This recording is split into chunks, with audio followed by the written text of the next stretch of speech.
All right, guys, another month, another monthly update. So let's start from the top. What excited me most this month?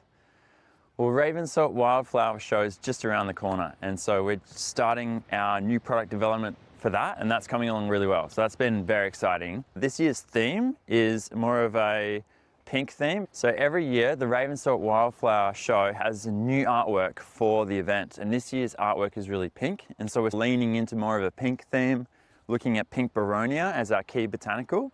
And maybe the bottle will turn out pink this year, who knows? So that's been really, really exciting and looking forward to seeing how that one comes out. Pre-batch cocktails. And so we're working with a consultant at the moment to train us up on how pre-batch works.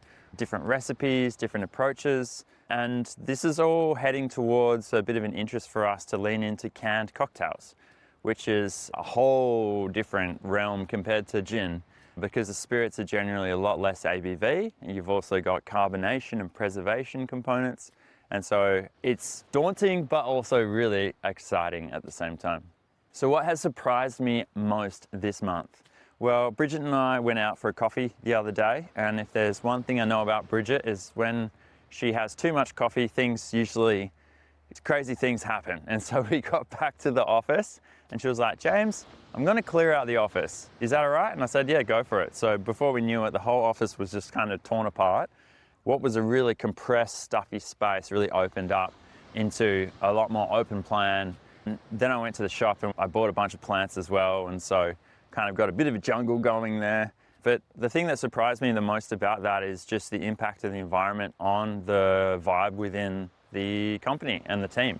And before it was really stuffy and pokey and it just felt really stressed, really compressed. And now I go into the office and it just feels really open and airy, and it actually changes the way we think and work for the better. So that's definitely something that surprised me the most. So to round it out, what did I learn this month? Coopering. So Esperance is super far away from Perth, and so our nearest cooper is based in Perth, and also we get a lot of barrels from over east, from South Australia and beyond. And we generally will come a point where we might look to recooper those barrels, and for us it's really expensive because we have to send them back to Perth to get recoopered and then send them back. And so compared to our competitors, we're paying a lot more. And so we thought, well, why don't we have a look at coopering our own barrels? It makes sense. How hard can it be? So we took the heads off, we ground it out.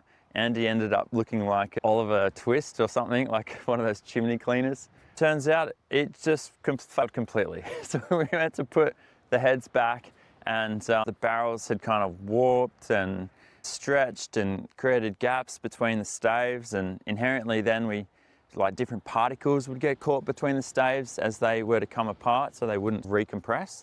Just a whole host of issues, honestly. So huge respect for coopers. We're still really keen to learn how to do it, or even just the basics. But certainly after destroying 2 barrels now, we've put that on ice, and I think that we'll just wait to do a proper course before we really dive in again and attempt to destroy any more barrels.